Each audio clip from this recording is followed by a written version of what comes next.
Y bien, como estábamos comentando, la situación de lo que está pasando en el país, la pobreza, las medidas económicas que está dando este ministro de Economía. Entonces, como ya está presente el candidato presidenciable, ¿no?, de un Perú sin impuestos, nos estamos refiriendo al señor don Jorge Román Ruiz, ¿no?, un ideólogo. Él dice que ha escrito varios libros, va ya prácticamente editar digamos, o ya tiene 2 libros que ya están editados. Nos gustaría, digamos, algún día leerlos, ¿no? Pero ya pasamos a entrevistarlo. Jorge, un gusto saludarte, buenas tardes. Igualmente, buenas tardes. ¿Qué te parece? ¿Qué me puedes decir de los comentarios que están comentando al respecto? Y nos dices, yo tengo las respuestas, ¿cuáles son? Bueno, primero dicen que el presidente Vizcarra quiere aumentar los impuestos, y esos impuestos van dirigidos a los de menos recursos económicos. Primer punto. Segundo punto son las soluciones, ¿no? Ahora, me preocupa mucho cuando un presidente de la República sale de un discurso así, porque en lugar de avanzar estamos retrocediendo. ¿Cómo es posible que le carguemos con más carga tributaria a pobres? O sea, estamos ensanchando no la base tributaria, sino la extrema pobreza. Cada día en el Perú hay más extrema pobreza, más gente que es más pobre cada día. Entonces me preocupa. Volvemos a la época romana, donde el César lo cobraba más impuestos a los esclavos. Exacto, efectivamente, estamos casi en esa... En realidad el Perú es medieval, pues ese es el problema. Su sistema jurídico se basa en leyes y es obsoleto. Y por eso que el Estado hace lo que quiere, pues, con los ciudadanos, ¿no? Por ejemplo, se dice que se va a recargar de tributos a los que están en extrema pobreza, viviendo en extrema pobreza, pero ellos ya pagan impuestos. Se dice que hay un margen de 70% de la población que son informales y que no pagan impuestos. Mentira. Todos pagan impuestos. Hasta un chiquito que va a comprar a la tienda un caramelo de 10 céntimos, claro, ya está cargado ese caramelo con impuestos. Por lo tanto, hasta el niño ya paga impuestos. Entonces, todos en el Perú pagan impuestos. Los únicos que no pagan impuestos son los del Estado. A ver qué nos dice de repente nuestro público oyente. De repente nos pueden llamar al teléfono. Atención, mesa central, nos puedes poner en la pantalla el número telefónico para que nos puedan llamar. No lo tenemos aquí en la mesa, nos hemos olvidado, pero realmente dentro de lo que tú ves acá como ideólogo, como digamos un preocupado de la política nacional, vemos que tú, digamos, en caso de llegar a ser presidente de la República, ¿se puede refundar un país en 5 años de mandato presidencial? En 2 años se puede refundar, y en 3 años podemos vivir en opulencia, dependiendo de los primeros 6 meses de gobierno. Entonces hay que ser, pero rápido, tajante, drástico. Por supuesto, pero primero eliminando el gasto fiscal. Si no se elimina el gasto fiscal, no se pueden bajar los impuestos. Pues sería contradictorio. Es decir, si tenemos todavía gasto fiscal, ¿cómo pagamos el gasto fiscal? Mediante impuestos, ¿verdad? Ese es el método actual del sistema unitario de gobierno. Pero si ya no hay gasto fiscal, entonces ¿para qué necesitamos los impuestos? Esa es la idea, ¿no? Esa es la fórmula. ¿Y será tan fácil salir de esa situación? ¿Qué cosas se requiere? ¿Qué instrumentos legales, jurídicos, qué decisiones trascendentes debieran darse para encontrar ese panorama que está señalando? Bueno, habría que hacer un referéndum a la población para que de una vez por todas se descentralice el Perú. Las regiones deben ser países o regiones con presidente propio, con leyes propias, con congresistas propios, con policía propia incluso. Pero no se puede ahora porque vivimos en Perú un sistema unitario virreinal, medieval, que se basa en los impuestos. Entonces todo se digita desde Lima. Las regiones quieren hacer obras, no pueden. ¿Por qué? Porque tienen que pedir permiso a Lima. Políticamente no somos libres en el Perú, económicamente tampoco. De lo que se trataría o buscaría sería buscar la autonomía legítima total en cada región, en cada pueblo, en cada departamento. Autonomía plena le llamo yo. Plena. Esta autonomía plena viene en 2 sentidos. Primero, autonomía política para que tomen decisiones para ellos mismos, sin necesidad de pedir permiso a Lima. Autonomía administrativa y política. Exacto. Y económica. Económica, exactamente.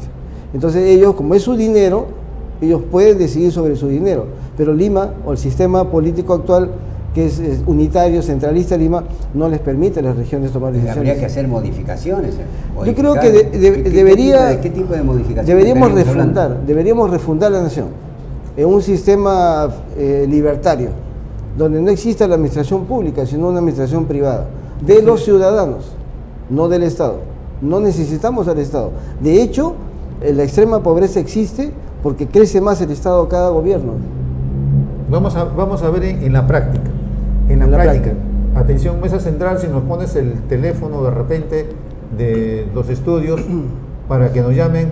El teléfono es el 246-8556. Ese es el teléfono. Yo hubiera dado otro número. 246-8556. Por favor, déjalo ahí para que nuestro público de repente pueda opinar. Vamos a la práctica. Jorge Román Ruiz mañana asume la presidencia del Perú. ¿Cuál sería la principal medida? Ya, la primera. Reducir el gasto fiscal. ¿Cómo? Eliminando todos los ministerios. Son prescindibles, son imprescindibles. Y en lugar de esos ministerios, ¿quién haría, digamos? O sea, ¿los ministerios desaparecen? O digamos, los ministerios seguirían y en lugar de un ministro va, digamos, un empleado, un ejecutivo, un funcionario del Estado. ¿Para qué? No necesitamos eso. Los ciudadanos pueden cubrir todas esas funciones. Son ámbitos de la economía. El problema es que cuando el Estado interviene en un ámbito de la economía, por ejemplo, la salud, la vuelve cara y la vuelve ineficiente.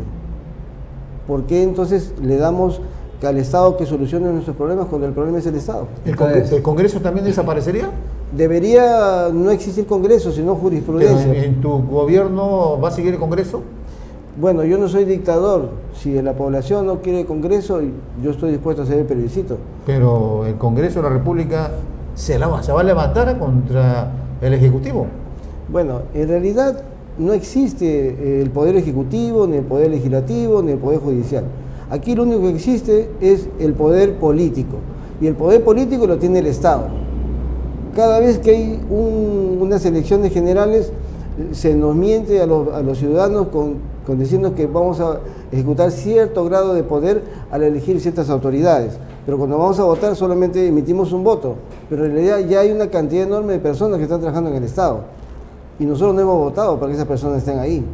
Y gracias a esas personas existe la extrema pobreza, la que usted está mencionando desde el inicio del programa. No necesitamos el Estado. Necesitamos que los ciudadanos recuperen sus libertades individuales y de propiedad privada, sin impuestos. Entonces, si eso ocurriera, un caso supuesto, si eso ocurriera, el que maneja las cosas es el que está en el poder, el presidente. No, en este caso, claro, en este momento, pero en mi gobierno no. Yo solamente sería un presidente representativo. Es decir, le devolvería las libertades individuales de propiedad privada a los ciudadanos. Creemos de que los ciudadanos deben organizarse mucho mejor de lo que están ahora. Al no haber municipios distritales, entonces ¿quiénes gobiernan las zonas, las localidades? Son los vecinos mismos, organizados en localidades. Nosotros le llamaríamos los consejos vecinales. Ellos serían los líderes de la nación. El presidente solo es un presidente representativo. Y ahí saldría un denominado alcalde, digamos. No, ya no habría alcaldes distritales. ¿Cómo se llamaría? Un alcalde por ciudad, nomás queremos. Un alcalde por ciudad. Tenemos que reducir el gasto fiscal drásticamente. Por decirte, un alcalde para un departamento. No, un alcalde por ciudad. Por ciudad. Un territorio, una ciudad, la jurisdicción de una ciudad, eso debería ser un alcalde. Por ejemplo, aquí llama ciudad. Por ejemplo, ¿cómo es un distrito? No. O digamos la provincia de Lima, o el departamento de Lima, ¿a qué llama ciudad? Por ejemplo, el caso de Ica, es Ica. Una ciudad. Ya. Solamente Ica, Tiene nada más. varios distritos, ya Claro. no, solamente una ciudad. El alcalde por ciudad, uno. No tantos alcaldes distritales. No los necesitamos. Es uno nada más. Es un gasto adicional. Por eso existe la extrema pobreza. Pero y este alcalde, digamos, vamos a la práctica. Okay. Por ejemplo, Lima metropolitana tiene 10 millones de habitantes. ¿Usted cree que un alcalde de Lima metropolitana va a poder gobernar, digamos, todos esos distritos con 10 millones de habitantes? Bueno, en nuestro gobierno estamos especificando que los alcaldes no van a gobernar, Por eso, sino digamos, los un representante. los consejos vecinales, Y los consejos por localidades pequeñas. ¿Y los consejos vecinales van a tener sueldo? Sí, por supuesto, pero son privados, no son del Estado, Privados. porque no va a haber impuestos en mi gobierno. Yo no le voy a robar a los ciudadanos, los impuestos es un robo. ¿Cómo le voy a quitar un dinero a una persona con la que yo no tengo contrato con esta persona y además todavía se lo voy a dar a otra persona. Yo todavía no Ese es un robo. no logro comprender, digamos, por ejemplo, en la ciudad, un alcalde, cómo va a limpiar la ciudad y cómo se le va a pagar, digamos, a los trabajadores. Bueno, es que tú lo ves desde el punto de vista actual. No, sí. Yo lo estoy viendo de un punto de vista distinto, en el futuro, claro, ¿no? pero Un ¿cómo? Perú distinto, un Perú moderno. ¿Cómo explicarle a la gente que nos está viendo? A ver. Muy bien. Porque más allá digamos, de los sistemas, Sí. Lima, si te hablamos de la limpieza, más allá de quien esté en el poder, quiere una ciudad limpia. Por supuesto. ¿Cierto? Por Pues supuesto. si ya no existen alcaldes, si ya no van a existir seguramente ni regidores, pero sí quiere pues mantener la ciudad limpia, ¿cómo se va a lograr todo eso? A ver, fácil. Mire, ¿actualmente la ciudad es limpia? No, pero tenemos un alcalde. Y tenemos 45 alcaldes en Lima. Y no tenemos una ciudad de Lima limpia. Ningún distrito está limpio. Todos los distritos están sucios. Es más, pagamos por recojo de basura en containers, que es cada 2 días, cada día, dependiendo del lugar, si es ineficiente o no. Pero también pagamos por barrido de calles. Claro. En su cuadra, en la cuadra, ¿hay barrido de calles? Claro, cuando la ciudad está sucia, lo responsabilizamos al alcalde. Ya. Pero ¿qué pasaría en estos casos, en su gobierno, de que la ciudad está sucia, no hay alcalde? ¿A quién se responsabiliza? Lo que pasa es que el Estado nos hace creer que los ciudadanos no podemos vivir sin él. El Estado viene a ser el gran moderador, ¿no? que es un término sociológico, ¿no? Pero que no se aplica en el Perú, porque ya el Perú, la gente quiere ser independiente de verdad, la gente quiere ser libre de verdad, la gente ya no quiere impuestos, de hecho el 70% de la población no quiere pagar impuestos, son ambulantes. Entonces, ¿por qué nosotros tenemos que de todas maneras pagarle por servicios que no nos prestan o que son ineficientes a un Estado local que viene a ser el municipio distrital, que en realidad es una mafia, porque cuando uno deja de pagar a autovalúo, le quitan su casa? ¿Qué es esto? O sea, esta democracia, ¿qué es una democracia? ¿Una dictadura solapada? ¿Estamos viviendo una democracia o estamos viviendo una dictadura de 200 años? ¿Sabe cuánta cantidad de gente ha perdido su casa por culpa de los municipios? Que les cobran autovalúo y Sí. que esta gente no puede pagar. Les quitan su casa, Sí. todo el esfuerzo de su vida. Los embargos. ¿Qué es esto? ¿Qué pasa aquí? ¿Es una dictadura? ¿No que éramos un país libre? ¿Qué está pasando en el Perú? ¿Que soy el único que estoy hablando de estas cosas? Por favor. Entonces, no hablemos de que necesitamos un alcalde, no hablemos que necesitamos 45 alcaldes. Necesitamos que los ciudadanos recuperen sus libertades individuales de propiedad privada. No necesitamos que una alcaldía interceda por nosotros para que nos preste un servicio de recoge de basura, limpieza de calles o serenajo. Nosotros podemos hacer la gestión. Hay mucha gente que puede brindar esos servicios. Por ejemplo, las personas cuando tienen hambre van a un restaurante y eligen el restaurante y ahora delivery incluso. Cualquier tipo de comida, la que uno le agrade, y uno la paga, ¿no es cierto? Igual podemos hacer con servicios de recojo de basura, serenajo, incluido seguridad. ¿Por qué tiene que ser el Estado el que nos dé esos servicios? Estamos obligados a recibir esos servicios. Entonces ya no es una democracia, esta es una dictadura. Don Jorge Román Ruiz, ¿cuánto tiempo se viene preparando con este pensamiento, con esta ideología para tratar, digamos, de concentrarse bien en esto? Porque yo hasta ahorita yo no logro cómo va a ser un gobierno de don Jorge Román Ruiz. Yo creo que efectivamente para mí estamos... yo lo veo bien difícil, por eso yo pienso que hay que prepararse, ¿no? Hay que prepararse. ¿Cuántos años preparándose? Ha escrito algunos libros, algunos ensayos, tiene una ideología, su partido, o la ideología se podría decir que es la mayoría de los peruanos, o digamos, sacar cara por la gente de extrema pobreza, porque ya, digamos, basta de tanto abuso, basta de tanta miseria, ¿no? Y basta, digamos, de delincuencia. ¿Qué se puede hacer? ¿Qué se va a hacer con la delincuencia? ¿Lo desaparecemos? ¿Cómo? Bueno, en primer lugar, la culpa de todo este embrollo que estamos los ciudadanos, ya casi 200 años, la culpa la tiene el Estado.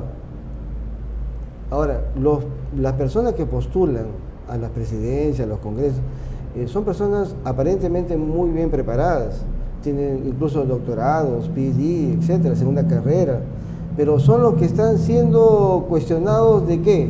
¿De robo o no? O sea, no necesariamente una persona que tenga una profesión va a ser honorable. De hecho, los últimos presidentes no están siendo cuestionados, casi todos son doctores. Estudian para robar. Qué contradictorio, ¿no? La gente más preparada son los que están presos o van a irse presos. Entonces, bueno, no digo que está mal estudiar, sino lo que digo yo es que no podemos basarnos en este indicador de qué son los estudios, sino de la trayectoria de la persona. ¿Cómo es la persona? ¿Cómo soluciona sus problemas? Por ejemplo, me preguntaste, ¿de dónde viene la ideología? ¿Cómo voy a gobernar? Lo que pasa es que yo, desde los 14 años, fui anarquista individualista. Yo no creía en el Estado. Yo creía en mi persona y en las personas individualmente. Pero luego en el camino me di cuenta que ese conocimiento era insuficiente en mi vida. De hecho, yo ya trabajaba a esa edad. Entonces me di cuenta que el capital era muy importante. Y un tiempo después, casi a los 27 o 30 años, por ahí más o menos, pues esos 3 años fueron claves para mi vida, me convertí en un anarcocapitalista, en un anarquista de la propiedad privada. Por ejemplo, les doy un ejemplo breve. En una calle de Lima, vemos que hay una acera aquí y una acera acá. Digamos que esta acera tiene 20 casas, 20 predios, son 20 propietarios, y al frente hay una cantidad igual de predios, con igual cantidad de propietarios. En ambos lados de la calle hay rejas. Yo pregunto, ¿esas rejas quiénes las pusieron? ¿El municipio? No, son los propietarios que se han reunido en consejo de vecinos y han elegido una dirigencia para que los represente, y ellos han optado por, con su dinero, pagar a una persona que les haga las rejas. Para tener seguridad. Exacto, ellos mismos. Eso es anarquía de la propiedad privada. En el Perú, la mayoría de los peruanos somos anarquistas de la propiedad privada, pero no lo sabemos, porque leemos poco. Yo los invito a leer en Wikipedia lo que es anarquismo de la propiedad privada o anarcocapitalismo. Ahora, ¿qué pasa cuando nosotros, no es que no queramos pagar los impuestos? A veces por los problemas económicos que tiene el país, las personas no tenemos trabajo, no pagamos nuestro impuesto y ¡pum!, nos cortaron, por ejemplo, el agua, la luz. No para reclamarle a las empresas eléctricas o a la telefónica, y yo voy a protestar, un grupo de gente va a protestar, o sea, le van a decir, primero pague y después reclame. La clásica de siempre, ¿no? Entonces, ¿cómo hacer ahí, en ese momento, yo un anarquista? Bien, para empezar, el caso de qué buen tema esto de Sedapal. Sedapal no es financiado por el Estado, porque es una empresa estatal. Claro, sí. O sea, del erario nacional, de los impuestos, ¿se financia qué? El cambio de agua turbia a agua potable, porque esos conductos y esas máquinas que interceden es una industria, ¿no? Entonces, pues, ese proceso ya está pagado por los impuestos, ¿verdad? El agua que llega a tu hogar ya está pagado incluso también, entonces, y está pagado los productos también, ¿no es cierto? Entonces, ¿por qué te vende un recibo mensual si todo está pagado? ¿No es buena pregunta? Es que el Estado es perverso, pues. Es una empresa estatal. Es como ahorita el gas que se está instalando. Sedapal está dedicado a darnos agua, pero Sedapal hace agua hace tiempo. Hace agua el dinero de los peruanos. Así es. Es como, digamos, lo que sucede también con el gas, que últimamente se está instalando a domicilio, ¿no? Ese gas prácticamente ya está apagado, está cancelado. Sin embargo, a nosotros nos están cobrando que la gente que no ha tenido la capacidad de pagar para que le pongan gas a su casa 2.000 soles o 3.000 soles, no ha tenido la capacidad, el dinero en esos instantes, ha dicho, ¿sabe qué? Pónganlo en 10 años, y en lugar de 2.000 le van a cobrar 5.000 o 10.000 soles. Entonces, como usted dice, ese es el dinero de todos los peruanos, ese gas ya está pagado, porque el gas es peruano. Sin embargo, ironía de la vida, por los malos gobernantes, ¿no? Nosotros tenemos el gas de Camisea. El gas de Camisea, ¿no? Donde nosotros vendemos el gas al extranjero, a otros países.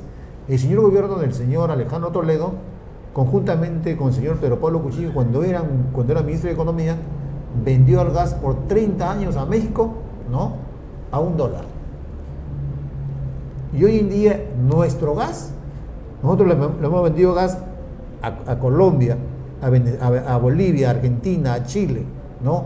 Nuestro gas, ahorita un balón de gas está costando 36, 37 soles. En Bolivia, nosotros que le hemos vendido el gas, ¿no? el balón de gas allá vale 10, 12 soles. Bueno, mira, eso es fácil de explicar. Somos los peruanos, porque tú dices que es nuestro gas. En realidad, en la práctica, no es nuestro gas, es el gas del Estado.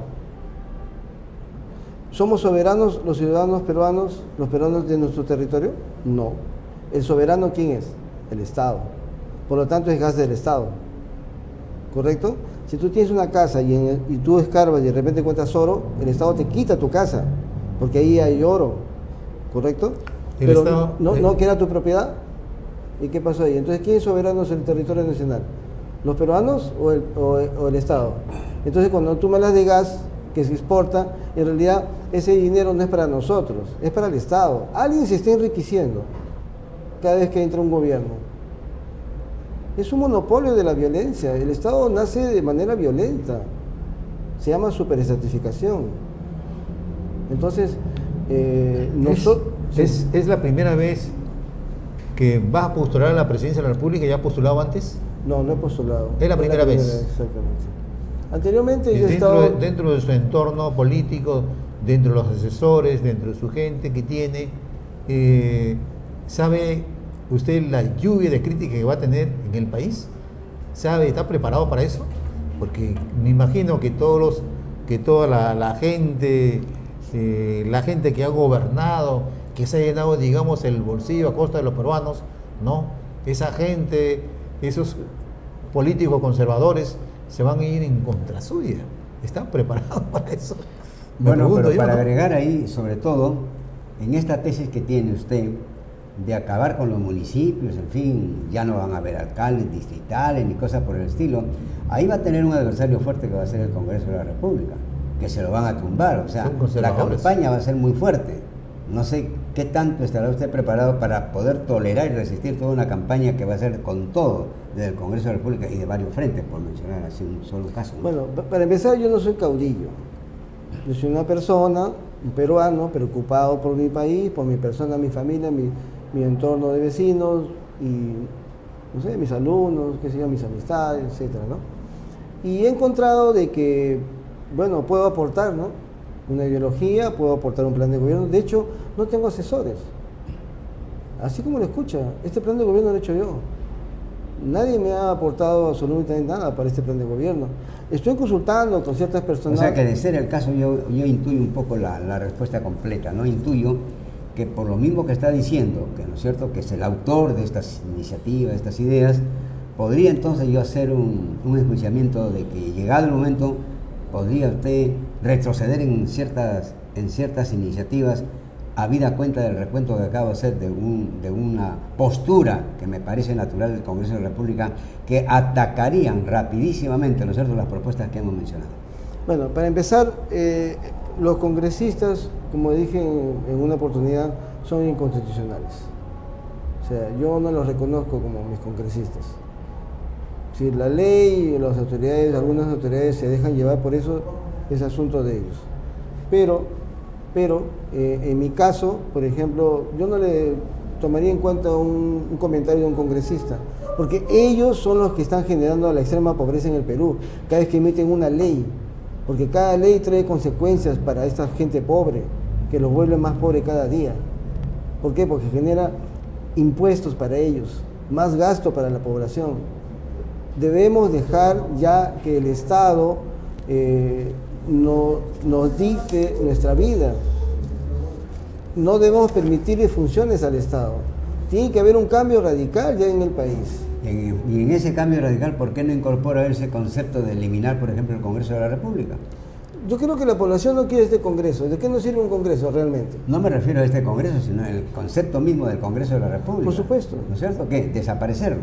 Una mentalidad distinta con un gobierno libertario no necesitaría un Congreso, simplemente la jurisprudencia, es decir, porque ¿qué hace el Congreso? Generar leyes, ¿correcto? Cierto. Entonces, si no tenemos leyes en el Perú, si eliminamos el sistema jurídico no solamente legalista, crea leyes, ¿no? También fiscaliza el poder político. Pero no puede fiscalizar algo que, bueno, en realidad fiscaliza. Claro, ese es otro tema, ¿no? Claro. Yo siempre he opinado que cuando llega un gobierno, ¿no es cierto?, un gobierno y tiene y logra la mayoría parlamentaria, no hay ahí pues tal fiscalización. El caso de Belaúnde, por ejemplo, que tuvo mayorías en las dos cámaras, en diputados y senadores. Tenía mayoría en el Congreso, en el Senado, 31 senadores, ¿no es cierto? Y tenía, me parece, 98, algo así, ¿no? De diputados. Y obviamente lo fiscalizábamos. ¿Sabe quién debe fiscalizar? La misma gente, los mismos peruanos, individualmente. Debe haber voto libre. Es más, los ciudadanos se les debe consultar siempre. Ellos son los que deben gobernar, nosotros debemos gobernar, no el Estado, que nos impone su criterio. Y cada vez que el Estado interviene en la economía, en un ámbito de la vida social, siempre se genera un monopolio y le trata dinero a los ciudadanos de manera confiscatoria para financiar sus fines perversos del Estado. Don Jorge, el tiempo se nos está agotando, ya solamente nos quedan prácticamente 2 minutos. Qué rápido, ¿no? Se nos va el tiempo. Es. Bueno, cuando los temas son interesantes. Son muy interesantes, muy interesantes. Lo que a mí, digamos, me impacta, dice que usted ha hecho todo prácticamente el programa del partido, pero ya tiene que ir preparando a su gente. Ya está preparando a su gente, ya tiene su gente, tiene reuniones con los líderes dentro del partido, más o menos cuántas personas están simpatizando ya con sus ideales. Hay mucha gente que lo veo, que le escribe en las redes sociales, están de acuerdo, ¿no? Pero también para gobernar un país, ahí sí necesitamos profesionales. Por ejemplo, no hemos hablado de la agricultura, no hemos hablado del sistema educativo, que en otros países del mundo el profesor es uno de los trabajos que se le paga más porque tiene la más sagrada responsabilidad de educar a un niño, el futuro, el presente del país, ¿no? No hemos hablado, digamos, de la salud. El tiempo se nos agotó y seguramente vamos a estar siempre invitándolo porque realmente hay muchas cosas que seguir conversando. Si me permites, para hablar del tema de la salud, digo de la educación, el Estado, cuando interviene en el ámbito económico de la vida social que se llama educación, ¿la educación de quién es responsabilidad? De los padres.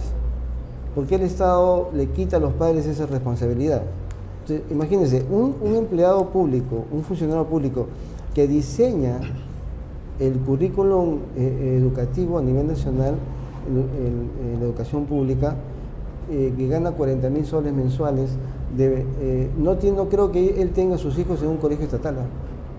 Tengo una pregunta, tengo una preguntita acá. ¿Qué haríamos con la reelección?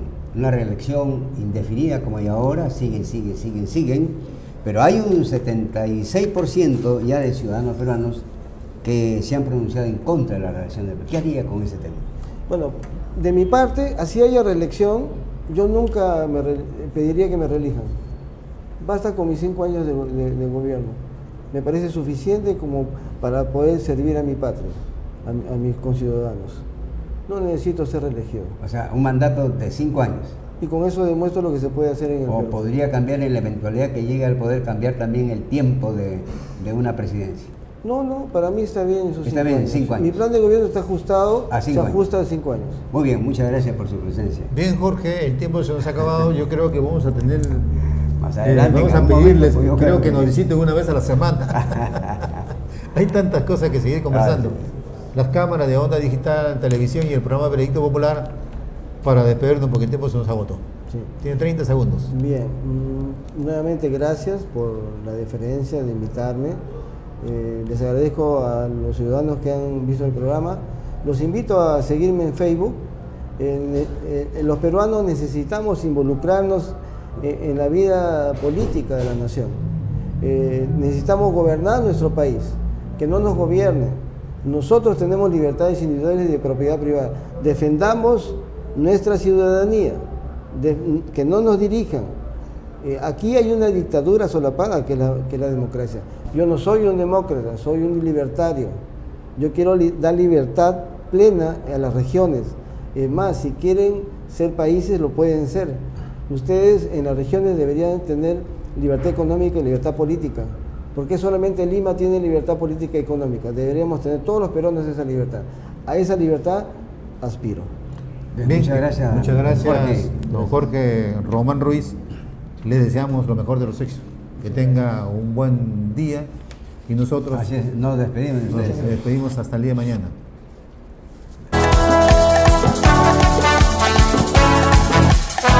Veredicto Popular.